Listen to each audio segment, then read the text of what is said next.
My name is Louis Genoffi. I'm a switchman in the Los Angeles yards. This is our new television set. Looks pretty nice, doesn't it, Lily?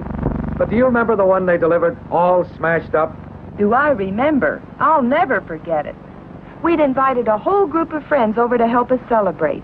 I baked a cake and made sandwiches, and no television set. And I was going to be allowed to stay up late, but when it came all broken up, I had to go to bed. Let me tell you the whole story. It started on payday, a couple of months ago.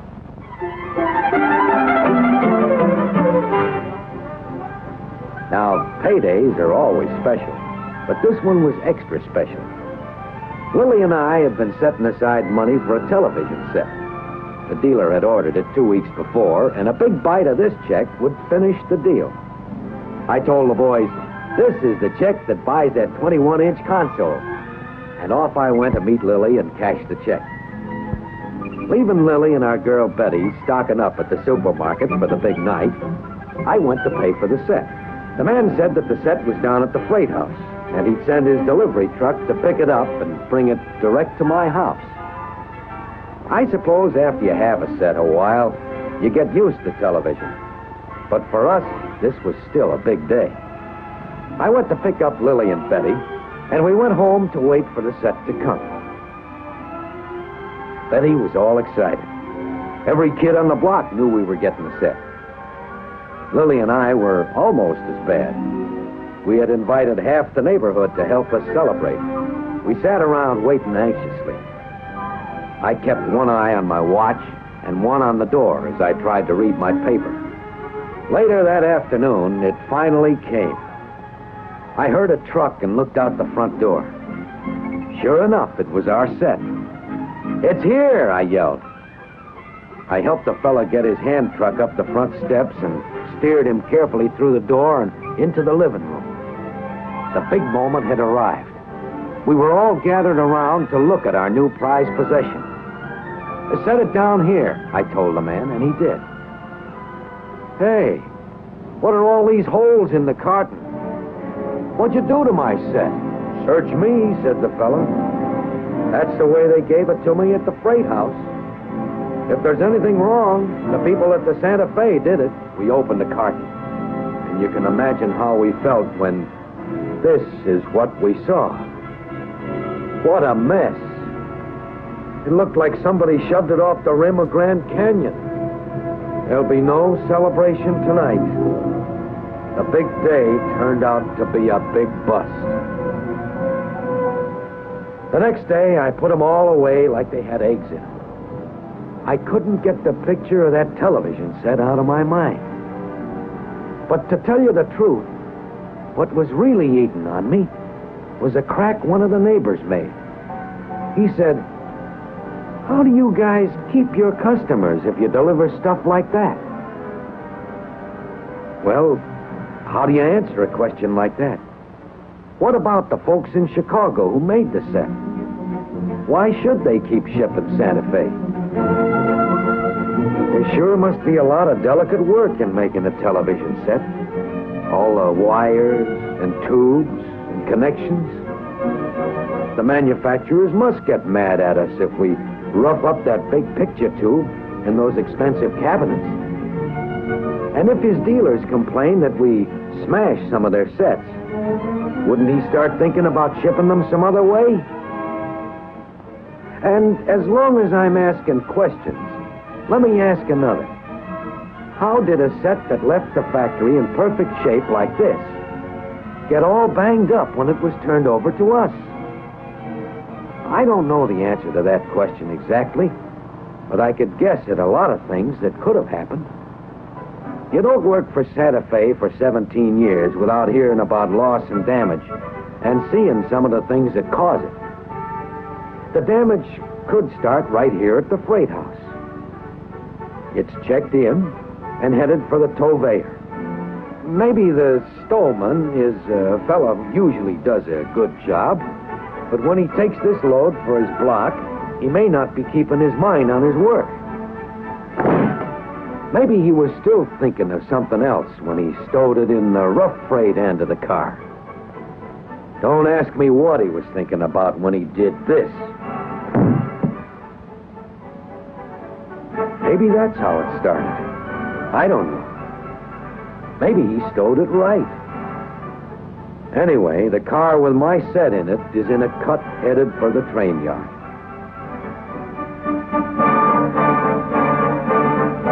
Well, a lot of things can happen in a yard. For example, the foreman says, "I got 2 for 4. Without checking the room, the field man says, "Let him come." "Kick," says the foreman. There they go, and the fieldman looks. Too late, it won't hold him. Maybe that smashed it. Could be. Or maybe a foreman says, "Cut 1, the one with my set in it." "Kick," he says, and then he starts to wonder what his next cut is. He studies his list too long, and the cars go faster and faster. "Hey," says the pin puller. "Hey!" "Oh," says the foreman, waking up. "Stop! Stop!" But he kicked him too hard. They're going down a well, and there's nothing he can do about it. Hold your ears. There goes my picture tube.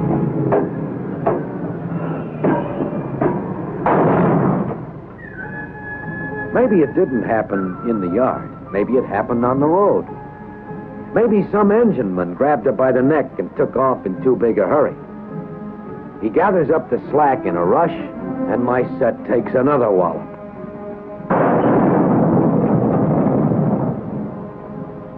Maybe that didn't get the whole job done, but every little bit helps. If it didn't happen starting, it could have happened stopping. A fella can get in as big a hurry coming into town as getting out. And when he sets the nose of the diesel down like this, he can really break up the china.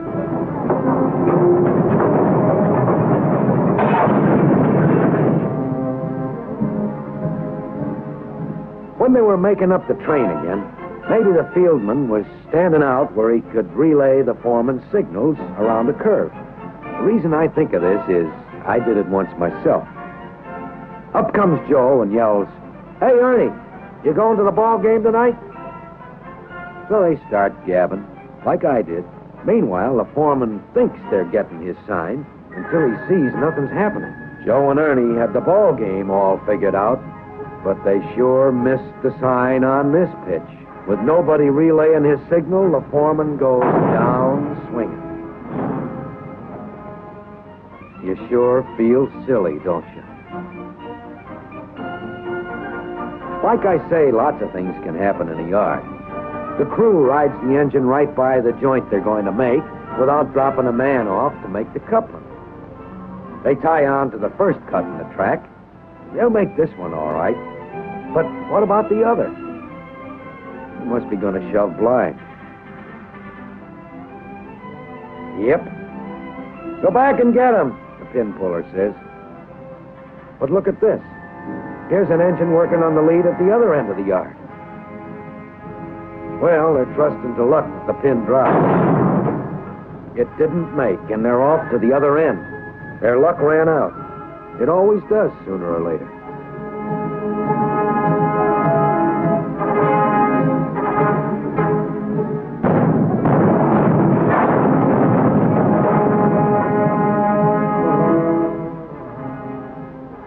Or suppose some other fella goes after a switch with the wheels close to the points. We could have told him he didn't have time to make that one.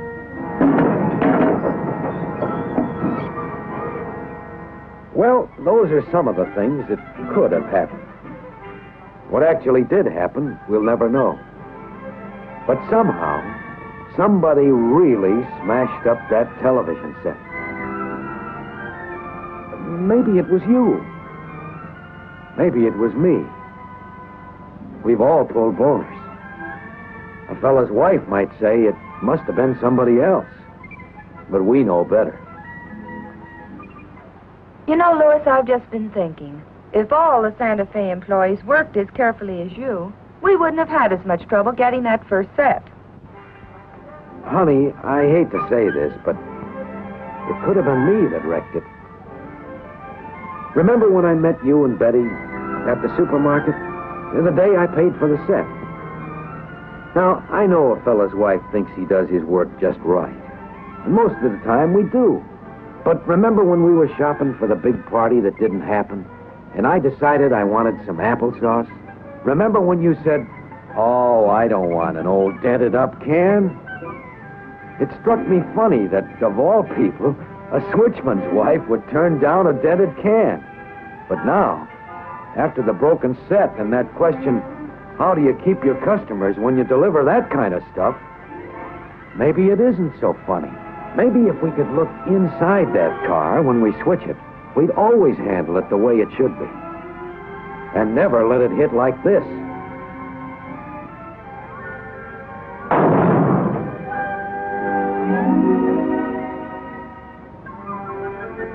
One smack like that, and you end up with a couple of tons of canned goods that nobody wants. When it gets to the man who ordered it, he blows his top, and he says to the Santa Fe man, "What do you fellas do with this stuff? Play baseball with it?"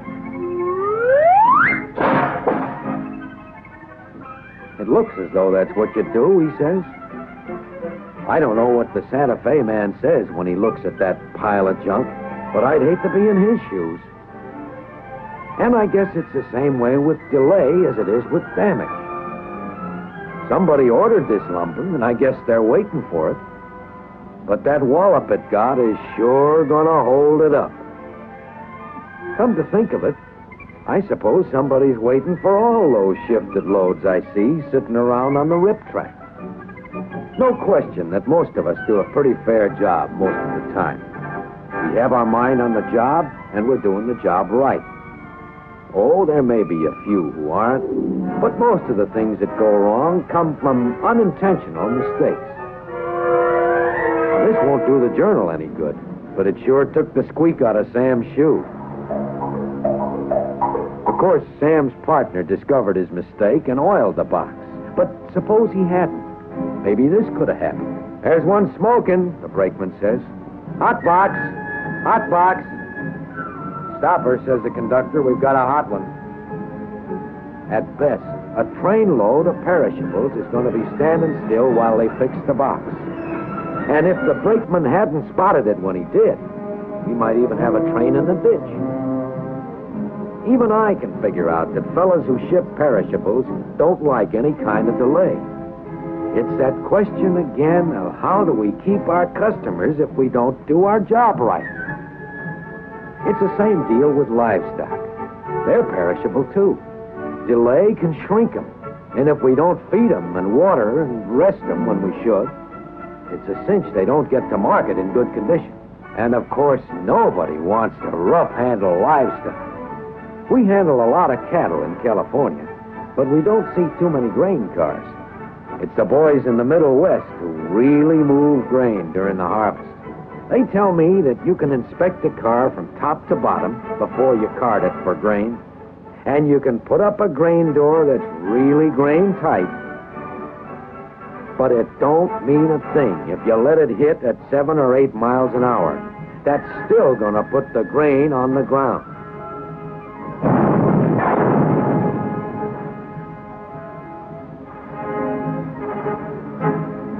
I pull a boner today, you pull one tomorrow, and when you add up all the damage, it fills a couple of 3 warehouses. They've got everything you can think of in there. Stoves, water heaters, refrigerators, all of it damaged in one way or another. This is all merchandise refused by our customers. You look at it, and the question the fellow asked really sinks in. How do you keep your customers when you deliver stuff like this? You know, Santa Fe isn't the only way to ship. A shipper has his choice of railroads. He picks the one that does the best job. Truck lines are after our business every day of the week, and they don't need men to switch cars. Airlines, with their air freight, are moving heavier and heavier items all the time. The day when railroads had a monopoly on the freight business is long since past. We get new customers and keep old ones by meeting and beating competition. We must be meeting competition. I see an awful lot of freight moving on our line. Like I said, most of us must be doing right most of the time. We must be checking the freight in carefully, making sure the count is right, making sure the merchandise is in good order. 95% of the time, we must be stowing it right, putting it in the right end of the car. We must be bulkheading it tight so the load won't shift and damage the merchandise that we carry. When the foreman says he's got 2 for 5, most fieldmen are on their toes like this one. If there isn't room, we shove. And most of us give good, clear signals like this. Or like the easy sign this man has given, not weak little motions that an engineman 20 car lengths away has to strain his eyes to see. From what I know, 95% of us, and maybe more, take pride in being good at our job. It takes know-how to gather up the slack slow and easy and get off to a good start. In fact, it takes a lot of know-how to be a first-class railroad man, no matter what your job is. And we all take pride in doing a job the way it should be done. You know, when you think about it long enough, maybe it's not so hard to answer that question about preventing loss and damage and keeping our customers. When we work together, we're a team that's hard for any competition to beat. Preventing loss and damage boils down to a pretty simple thing. If I did a little better, and you did a little better, I bet we'd get the job done. Louis Janoffy is right. The men on the Santa Fe are doing a good job. It's a question, as Louis says, of doing just a little better in preventing loss and damage. We can all take pride in the overall performance of Santa Fe. For example, some shipments come to us like this, obviously improperly loaded or perhaps rough-handled en route. In the course of a year, 150,000 tons are reloaded here. The merchandise is properly stowed and bulkheaded so that the load will ride safely to its destination and reach the customer on schedule and in good order.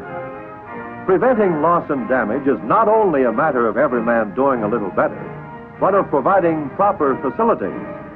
With a modern hump yard like this, Santa Fe provides the shipper with fast, careful handling of his freight. The hump yardmaster receives teletype consists of trains and directs overall operation from his tower on the crest of the hump. Thousands of cars go over the hump daily and on into the classification tracks. Cuts of 100 cars or more may be shoved to the hump in one continuous movement to be switched into numerous different tracks. From his tower, the retarder operator lines the switches and controls the speed of the cars through a series of electronically controlled car retarders. Cars for all points reached by Santa Fe and for connecting lines move over the hump in a steady stream. The Argentine hump, like the enlarged and improved Belen yard, is part of the great building program, which is making Santa Fe America's new railroad. Construction is going apace as new tower yard offices are completed, providing an overall view of the yard. Communication is constantly being improved with the latest electronic equipment. New yard leads, new tracks, new rails are being laid. Curves are being clipped, grades reduced. Giant icing machines fill reefer bunkers with 5 tons of ice in 60 seconds. Another reason why we call Santa Fe America's new railroad. Progress that pays its own way. Route of the Chief, the Super Chief, El Capitan, moving millions of tons of freight across mountain and prairie, Santa Fe is one of the great traffic arteries of the nation. Yet its richest resource is the loyalty and skill of its 65,000 employees who are building with Santa Fe a secure future for themselves and their families. In the conscientious efforts of Santa Fe people to improve freight service, to reduce loss and damage, is found the key to their own future through the ever-increasing ability of Santa Fe to serve the nation. Down the tracks of progress come the paydays of tomorrow.